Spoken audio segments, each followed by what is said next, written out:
That shouldn't be allowed. This is my son. Shashi Tharoor of the Washington Post. Definitely asking a question in personal capacity. And mostly to say hi before you go off to your next engagement.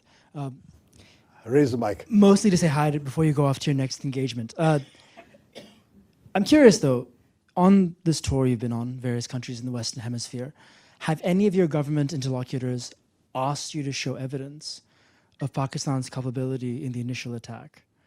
And what do you say to the repeated Pakistani denials of having any hand in the initial attack? Okay, well, I'm very glad you raised this, Ishan, though I didn't plant it, I promise you. This guy does this to his dad. Very simply, no one had any doubt, and we were not asked for evidence, but media have asked, and so you are speaking for your tribe in that in 2 or 3 places media asked this question. Let me say very clearly that India would not have done this without convincing evidence. But there were 3 particular reasons I want to draw your attention to all of you. The first is that we've had a 37-year pattern of repeated terror attacks from Pakistan accompanied by repeated denials. I mean, Americans haven't forgotten that Pakistan didn't know, allegedly, where Osama bin Laden was until he was found in a Pakistani safe house right next to an army camp in a cantonment city. That's Pakistan. Mumbai attacks, they denied having anything to do with it. One of the terrorists was captured alive, his name, his identity, his address in Pakistan, everything was revealed. Under interrogation, he told us where he was trained, what was done. The US intelligence, as well as ours, recorded the chilling voice of the Pakistani handler giving minute-by-minute instructions to the killers in Mumbai, telling them where to go. And they were monitoring Indian TV and saying, there are people hiding on the 3rd floor of that hotel, go and shoot them there. This kind of thing is going on. Your sources recorded this too.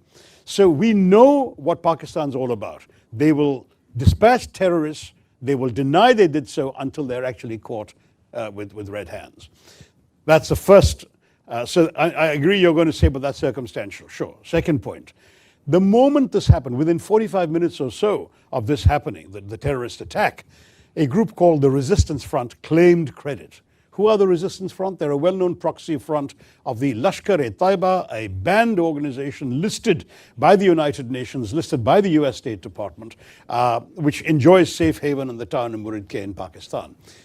The Resistance Front, evidence about the Resistance Front and its doings was presented by India to the UN Committee on Terrorism in December 2023 and repeatedly again in 24. But the problem was, of course, Pakistan too is a member of that committee. The Resistance Front was not listed by the UN, but its identity was known and publicized. These people then claimed credit within a time span. There were no media present when these killings took place. Most of the world hadn't even learned about this when they claimed credit. So that was itself a smoking gun. They repeated that claim 24 hours later. And having repeated that claim 24 hours later, then their handlers must have woken up to the gravity of this and told them to take it off their site. So they did. But the fact is, the credit claim was on record and the world has seen it. Third, when the first strikes happened on the terrorist camps, funerals were conducted, including for members of some of the key organizations, the Jaish-e-Mohammed in particular, and the Lashkar-e-Taiba. The funerals were conducted and photographs have emerged on social media showing Pakistani generals and police officers in uniform attending these funerals, being conducted by relatives of these terrorists. So we're looking at 3 concrete pieces of evidence as far as India is concerned. But finally, I can add to the mix, we also have intelligence services. They have been studying very carefully these terrorist attacks.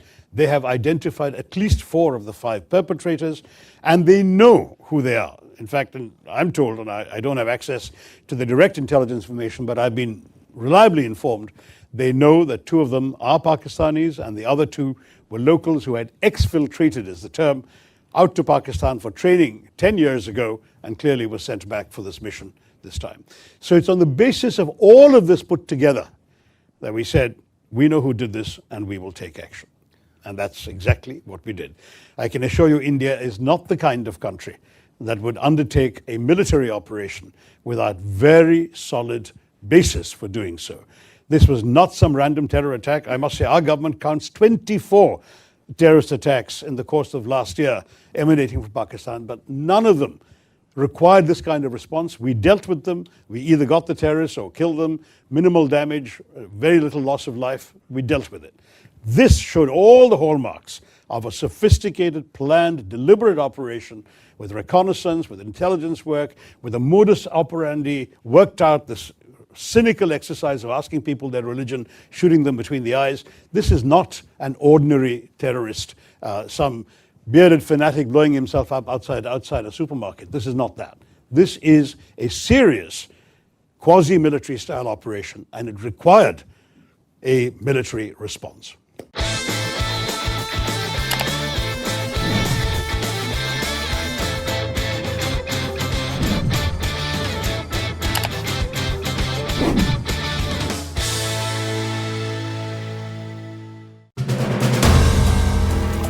If you like the video, do like, comment, share and subscribe.